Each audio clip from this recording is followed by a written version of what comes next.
Yeah, I lied and I do not take credit for it like what most of your exes do. I thought there was only one beautiful way of playing the reverse Stafford Gambit, which begins as follows: e4, e5, the bishop's opening, and then black plays the top played move knight to f6. After which you go knight to f3, sacrificing your e4 pawn so that you get this position for the Stafford, now with colors reversed. If you watched my last video on the reverse Stafford Gambit, which I presented in the video that has popped up in the card above, I'm sure you should be aware of what to do if black plays knight c6, pawn to d6, bishop e7, and even pawn to d5, which are all blunders by the way. This, ladies and gentlemen, is originally called the Boden-Kieseritzky Gambit. And right in this position, I told you guys the correct move is pawn to f6, which Stockfish likes and also which strong players are playing nowadays, just to avoid your reverse Stafford Gambit ideas. Pawn to f6 stops knight g5. And it was in this position, ladies and gentlemen, where I said the only correct move is knight to h4, because you're threatening to go queen h5 check, and they mostly play g6, after which you go pawn to f4. That's the main line. Queen e7, f5, and if g5 you go queen h5 check and start throwing stones on your opponent like this. If they play queen e8, you have bishop e2, and next you are going to win the h7 pawn. But if they take your knight, you can simply take the rook, and here you are just up an exchange. You're ready to start advancing your h pawn. If they take it, you just go bishop h6, and there's absolutely nothing that black can do to stop this deadly attack. However, this is not the only perfect way to play the reverse Stafford Gambit, or the so-called Boden-Kieseritzky Gambit. So once again, after you manage to form this reverse Stafford Gambit structure, and then black plays the correct move pawn to f6, you don't always have to go knight h4, because black may defend somehow if they know what they are doing. And so I recommend a new way of playing the Boden-Kieseritzky Gambit, which you have never seen with your own eyeballs before. Maybe, but the move is castle short, you guys. And let me turn on the Lichess database so that you can see exactly what I'm talking about. This is what people play, you guys. No jokes. So you can see for yourselves, pawn to c6 is the top played move, then followed by pawn to d6. I think this will do for today. So let's start with pawn to c6. It turns out that this is a very big blunder, you guys, and your friends won't know it because they haven't subscribed to my channel yet. So take advantage of that, but be sure to hit the like button and share this video to grow this community. Anyways, after pawn to c6, I want you to remember this move. Just go ahead and sacrifice your knight. I mean, for free. The idea is if f takes e5, now you can go queen h5 check and black is losing by force, ladies and gentlemen. If they play king e7, well, queen takes e5 is checkmate. Can you believe that? I mean, winning the game of chess in just 8 moves. Nah, black needs to be serious. Maybe they have to play something like pawn to g6 instead of king e7. But this allows us to take on e5 anyways, double attacking the king and the rook on h8. If queen e7, the rook on h8 falls. And let's say d5, we don't even have time to save our light squared bishop because our position is so good to keep on attacking. Let's say if dc, we now pin the queen to the king. Oh, black can save it. Oh, they can't. If queen takes f8, black's queen dies instantly. If black tries to hold on to it, there is rook f6 check. And on the next move, not only are we going to win the queen, but end the game in style with the bicycle mate. So once again, ladies and gentlemen, after you castle short, still looking at c6, where I suggested to sack your knight immediately, and we saw what happens after fe. Now this time black may not take your knight because they know you're going to give them a check, and so they may try to play the second most played move according to Lichess, d5, or still you go queen h5 check, and if g6, you take the free pawn, and next you are going to take the free rook on h8. But hey, you still have chance to throw in some in-between moves like rook e1 check, improving your position so that if king d7, the only sensible move, now you can take the free rook on h8, and if they take your bishop, you simply go rook d1 check, and this will automatically win your opponent's queen on d8. For example, bishop d6, covering their sins, but you have rook takes d6 check, and if king takes d6, now you take the free queen, and black should resign from here. If they don't, well, kill the rat and you can even checkmate them in the most disrespectful way. Here there's nothing that black can do to stop either bishop d6 checkmate or bishop e3 checkmate. Alright, again, if they don't take your knight and let's say they go d5, you still go queen h5 check. If g6, take the pawn, and after hg, rook e1 check is the way to go. King d7, queen takes h8. Alright, back to our reverse Stafford Gambit initial position, where we castle short and wait to see what black wants to do. We just finished looking at the c6 line. Now what if black plays the second most played move, pawn to d6 on move number 6? Well, this is where it gets crazy, you guys. You won't believe the move that I have for you guys. It is not knight to h4, which Stockfish suggests. It is simply this unexpected move, you guys.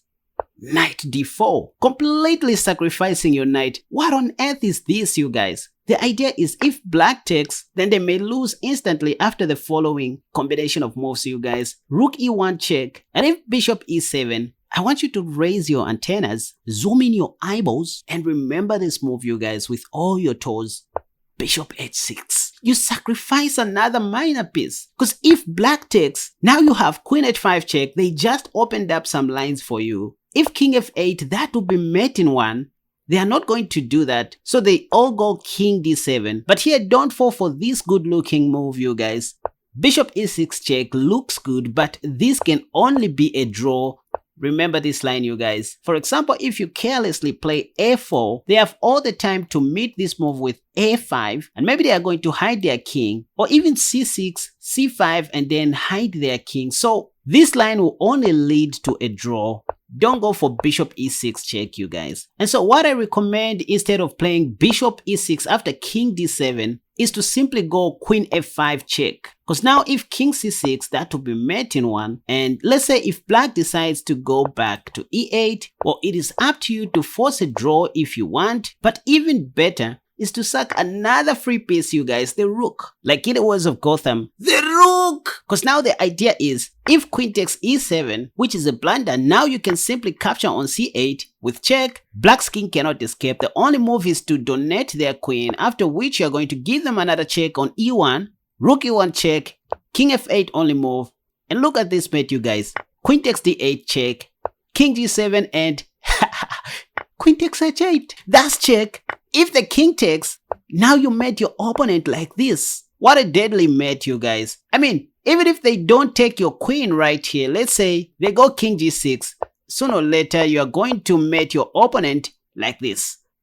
And so after sacrificing your rook, if black doesn't take with his queen, and let's say they take with a king, well, at least they can survive longer. But you can start with rook e1 check, king f8, you go queen h5, you want to mate on f7, so they have to play queen d7 to stop queen f7 checkmate, but you have queen h6 check, and in case of queen g7, only sensible move. Now you can go rook e8 check, and on the next move you're going to win black's queen for free. Now you're attacking the rook, rook f8, you take the free pawn, you start taking all the pawns. One may argue to say that these four pieces are better than queen and bishop. In some positions, that is true, but not in this actual position where all of black's pieces are sleeping at the back. Black's position is passive. In fact, Stockfish gives a plus 1.5 to white in this position. For example, knight c6, you only have to remember to bring your bishop into the game like this, play actively.